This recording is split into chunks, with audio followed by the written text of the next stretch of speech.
Donc le lavage consiste à séparer le sable qui est là, ça c'est du sable, oui. Et ça c'est de l'argile.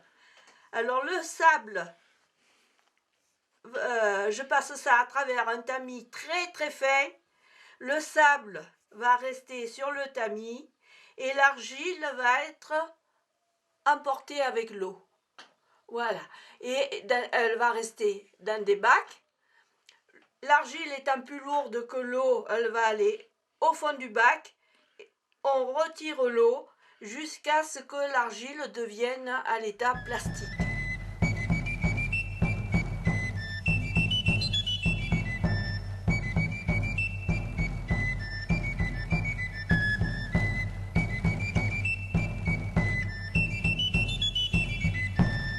Alors quand on a de l'argile prête à travailler, il faut créer un sujet. Le sujet, on va le créer à la main. On va façonner un sujet et ce sujet-là va nous servir à faire le moule. Je fais un petit boudin d'argile comme ceci, en fonction de la grosseur du santon. Je le mets ici, dans le moule, et je vais presser.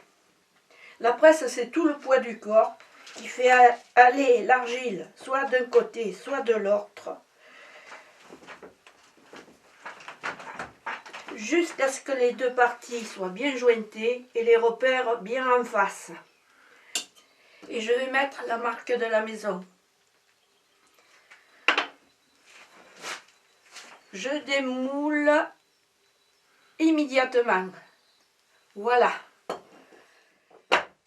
J'enlève ce qu'on appelle la bavure, le surplus qui est venu ici dans cette gorge.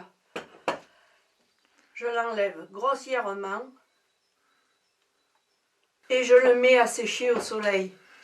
Alors moi je ne fais pas cuire, je vous ai dit, pour des raisons de tradition, parce que moi j'ai des santons qui ont 2 siècles et qui ne sont pas cuits, ça ne les empêche pas de vieillir. Il n'y a qu'une chose, ils n'aiment pas l'eau. Je ne vois pas l'intérêt d'ailleurs de faire cuire, c'est des raisons commerciales. C'est solide, c'est plus solide dans la tête du client, mais si vous le tombez, qu'il soit cru ou cuit, arrivé par terre, il a le même sort. Hein. Quand ce santon va être sec, comme celui-ci, il va falloir l'ébarber, c'est-à-dire enlever cette bavure qui a tout autour, avec un petit couteau, comme ceci. Alors, les peintures sont fabriquées par moi-même, c'est avec des pigments de la région, c'est-à-dire des oxydes et des ocres, on n'est pas loin de Roussillon. Et donc je fabrique mes peintures, c'est une gouache, le santon ne doit pas être peint avec de l'acrylique, les peintures modernes. Les peintures doivent être mates, parce qu'autrefois, les peintures... les vêtements n'étaient pas brillants, comme à l'heure d'aujourd'hui.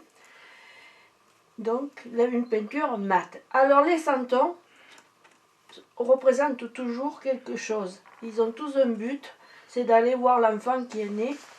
Et celui-là, c'est ce qu'on appelle le Bartholoméo ou l'hoste, celui-là qui héberge et qui reçoit. Alors, ce personnage, il est 2 fois dans la crèche. Une fois comme ceci à une fenêtre et on l'appelle l'hoste, c'est-à-dire l'hôte, celui-là qui héberge et qui reçoit, mais pas le ravi, comme on dit souvent en France, hein, partout, le ravi. Il n'est pas heureux du tout parce que Saint Joseph vient le réveiller en pleine nuit pour lui demander une chambre et il n'est pas de bonne humeur, il est réveillé, il n'est pas de bonne humeur. Et il envoie promener Saint Joseph dans l'étable, il lui dit il reste une place, d'où l'enfant entre l'âne et le bœuf. Et après, au bout d'un petit moment, il entend un remue-ménage qui se demande ce qui se passe, il se lève et il va voir l'enfant auprès de Marie et s'excuser.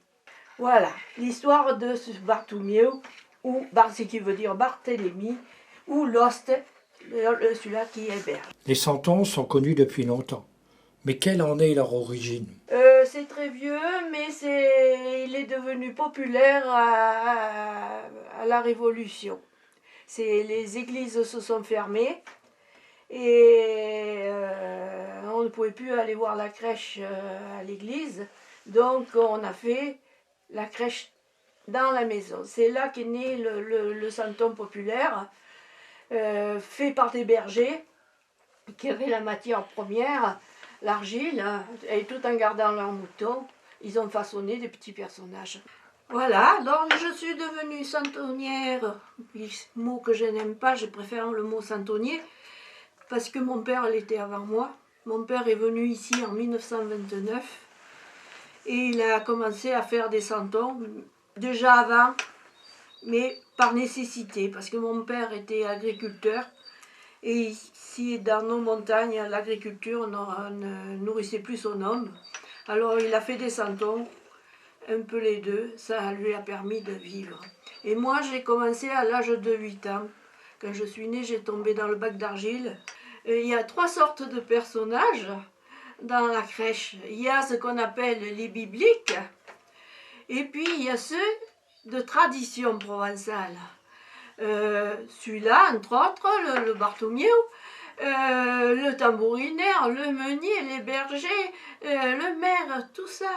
Et puis il y a ceux que les santonniers ajoutent, suivant leur imagination.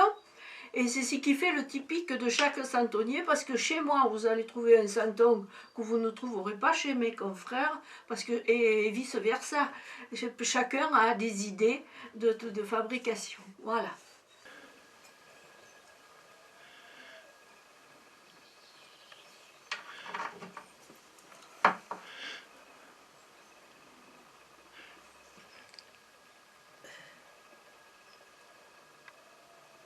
Voilà. On peut dire son contentement de voir l'enfant Jésus.